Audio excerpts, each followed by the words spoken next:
السلام علیکم ورحمۃ اللہ وبرکاتہ. بسم اللہ الرحمن الرحیم. الحمد للہ رب العالمین والصلاة والسلام علی رسولہ الکریم وعلی آلہ وصحبہ ومن تبعہم بإحسان الی یوم الدین. آج جس موضوع پہ ہم بات کرنے جا رہے ہیں بہت ہی اہم اور حساس موضوع ہے. جی ہاں، ہم آج آپ سے جہاد کے بارے میں گفتگو کرنا چاہیں گے. اس مسئلے میں بہت سے لوگوں کے قدم متزلزل ہوئے ہیں، وہیں بہت سی عقلیں افراط اور تفریط کا شکار ہوئی ہیں. لہذا اس مسئلے کو کھول کر بیان کر دینا ضروری ہے تاکہ لوگوں کے درمیان حق اور باطل واضح ہو جائے. جہاں اس مسئلے کو لے کر ہندوستان اور مغربی میڈیا میں ایک پروپیگنڈا چلتا ہے جس میں یوں نظر آتا ہے کہ جہاد جو ہے وہ آتنکواد ہے، اور اس کا نتیجہ یہ نکلتا ہے کہ لوگ لفظ جہاد کو بولنے سے ڈرتے ہیں. حتیٰ کہ بعض مسلم لیڈران کو یہ دیکھا گیا ہے کہ وہ لفظ جہاد اور اس کے معنی اور مفہوم سے کٹتے ہوئے نظر آتے ہیں. اس سے پہلے کہ ہم اس موضوع کی طرف آگے بڑھیں، جان لیں کہ جہاد عبادت ہے اور جہاد کے اصول اور ضوابط ہوتے ہیں. اس کو یہ سمجھیے کہ آپ نے یہ تو جان لیا کہ عصر کی نماز پڑھنے کے بہت زیادہ فوائد ہیں اور عصر کی نماز پڑھنا مسلمانوں پر فرض ہے، لیکن آپ عصر کی نماز عشاء کے وقت ادا کرتے ہیں یا عصر کی نماز کو رات میں ادا کرتے ہیں، تو ظاہر ہے آپ کو معلوم ہے کہ آپ کی یہ نماز قابل قبول نہیں ہے. اللہ تعالیٰ نے جہاد کو آتنکواد اور ٹیررزم ختم کرنے کے لیے بنایا گیا ہے. یا تو آپ مجاہد ہیں یا آتنکوادی ہیں. جو مجاہد ہوتا ہے وہ آتنکوادی نہیں ہوتا ہے، اور جو آتنکوادی ہوتا ہے وہ مجاہد نہیں ہوتا ہے. اس لیے اگر کوئی شخص کسی مسلمان کی صرف اس لیے تنقید کرتا ہے وہ جہادی ہے، یا اس لیے اس کو نشانہ بناتا ہے کہ یہ آدمی جہادی ہے، تو سمجھ لیں کہ جو آدمی نشانہ بنا رہا ہے وہ آتنکوادی ہے. کیوں؟ چونکہ اللہ تعالیٰ نے جہاد کو آتنکواد ختم کرنے کے لیے اپنے بندوں پر فرض فرمایا. اللہ تعالیٰ ارشاد فرماتا ہے وَقَاتِلُوهُمْ حَتَّى لَا تَكُونَ فِتْنَةٌ وَيَكُونَ الدِّينُ كُلُّهُ لِلَّهِ. اور ان اللہ تعالیٰ کے دشمنوں سے جو مسلمانوں سے صرف اس لیے نفرت کرتے ہیں کہ وہ ایک اللہ پر ایمان لائے ہیں، ان کو اللہ کے راستے سے روکتے ہیں اور دیگر لوگوں کو اللہ کے راستے سے روکتے ہیں اور اللہ کے راستے سے روکنے کے لیے مال خرچ کرتے ہیں، آپ ان لوگوں سے جہاد اور قتال کرتے رہیے یہاں تک کہ اس زمین سے آتنکواد، فتنہ اور فساد ختم ہو جائیں اور کل کا کل دین اللہ تعالیٰ ہی کے لیے خاص ہو جائے. اس آیت سے معلوم چلتا ہے کہ اللہ تعالیٰ نے جہاد کو مسلمانوں پر اس لیے فرض کیا ہے تاکہ وہ اس زمین سے آتنکواد اور فساد کو ختم کر دیں. کہ اس دنیا کا سب سے بڑا فساد، سب سے بڑا آتنکواد اللہ تعالیٰ کی عبادت میں شرک کی ملاوٹ ہے. چنانچہ اللہ تعالیٰ ارشاد فرماتا ہے وَالْفِتْنَةُ أَشَدُّ مِنَ الْقَتْلِ. تو دوسرے مقام پر ارشاد فرمایا وَالْفِتْنَةُ أَكْبَرُ مِنَ الْقَتْلِ. کہ یہ جو فتنہ ہے، یہ جو شرک ہے، یہ جو اللہ تعالیٰ کے علاوہ دوسروں کی عبادت کی جاتی ہے اس زمین پر، یہ سب سے بڑا فتنہ ہے اور یہ قتل سے بھی زیادہ بڑا جرم ہے. تو اس آیت سے یہ معلوم ہوتا ہے کہ اس دنیا میں سب سے بڑا فتنہ اور آتنکواد اللہ تعالیٰ کی عبادت میں، اللہ تعالیٰ کی زمین پر شرک کی ملاوٹ کرنا ہے. تو اتنا معلوم ہو گیا کہ جہاد عبادت ہے اور اللہ تعالیٰ نے اسے ٹیررزم، آتنکواد اور فساد کو ختم کرنے کے لیے فرض کیا ہے، اور اس کائنات کا سب سے بڑا آتنکواد اللہ تعالیٰ کی عبادت میں شرک کی ملاوٹ کرنا ہے. جہاد کی تعریف کیا ہے؟ جہاد کی تعریف ہے اسلام کی نشر و اشاعت میں محنت و توانائی صرف کرنا اور لوگوں کو دین اسلام کی دعوت دینا. اللہ تعالیٰ نے اپنے نبی جناب محمد رسول اللہ صلی اللہ علیہ وسلم کو تمام عالموں کے لیے،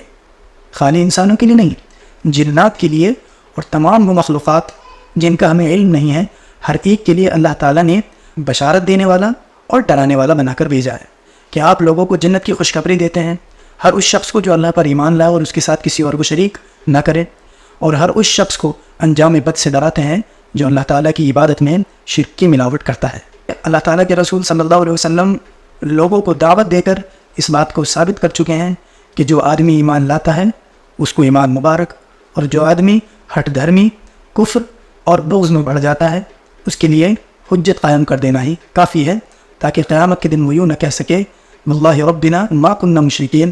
اے ہمارے رب ہم مشرک نہ تھے اور ہمارے پاس کوئی ڈرانے والا نہ آیا تھا. جہاد کی تعریف کے بعد اب ہم آپ کو لے کر چلتے ہیں جہاد کی فضیلت کیا ہے. جہاد کی فضیلت کے لیے اس آیت کو کوٹ کر لیتے ہیں فضل اللہ المجاہدین علی القاعدین باموالہم وانفسہم درجہ. اللہ تعالیٰ نے ان لوگوں کو جو اپنے مالوں اور جانوں سے اللہ تعالیٰ کے راستے میں جہاد کرتے ہیں ان لوگوں پر فضیلت دی ہے جو اپنے گھروں میں بیٹھے رہتے ہیں. حالانکہ دونوں کے لیے اللہ تعالیٰ نے جنت کا وعدہ کیا ہے. کہ جو لوگ اللہ تعالیٰ کے راستے میں جہاد کرنے والے ہیں اللہ تعالیٰ نے ان کو بیٹھنے والوں پر فضیلت دی ہے، اور اللہ تعالیٰ جاننے والا اور حکمت والا ہے. اور اللہ تعالیٰ کے رسول صلی اللہ علیہ وسلم نے ارشاد فرمایا، میں چاہتا ہوں کہ میں اللہ تعالیٰ کے راستے میں قتل کیا جاؤں، ثم اقتل ثم احیا، پھر زندہ کیا جاؤں، پھر قتل کیا جاؤں، ثم احیا ثم اقتل، پھر مجھے زندہ کیا جائے اور پھر میں قتل کر دیا جاؤں۔ اس حدیث کو امام بخاری نے صحیح میں روایت کیا ہے۔ اللہ تعالیٰ کے رسول صلی اللہ علیہ وسلم نے ارشاد فرمایا کہ ان فی الجنت 100 درجہ، کہ جنت میں 100 درجات ہیں، ما بین کل درجتین کما بین السماء والارض،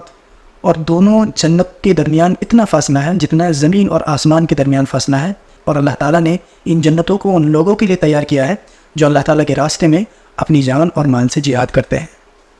سوال یہ ہے، کیا جہاد صرف دین محمد یعنی اسلام ہی کا خاصہ ہے؟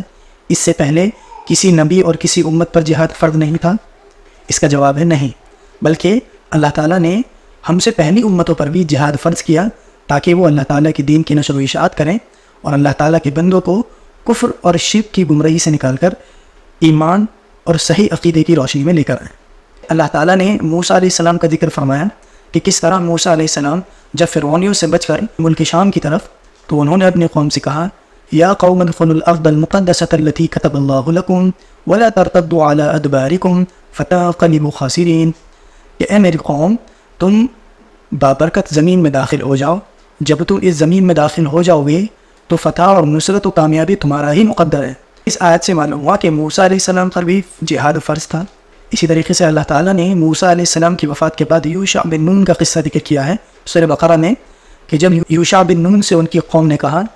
کہ اے نبی، ہمارے لیے ایک بادشاہ مقرر کر دیں، وابعث لنا ملکا نقاتل فی سبیل اللہ، کہ ہم اس بادشاہ کی امامت میں جالوت سے قتال کریں۔ سورہ بقرہ میں اسی معنی کی دوسری آیت یوں بھی بیان کی گئی ہے کہ اللہ تعالیٰ نے کتنے ہی چھوٹی چھوٹی جماعتوں کو کتنی ہی بڑی بڑی جماعتوں پر اپنے فضل سے غلبہ اور تمکن عطا فرمایا۔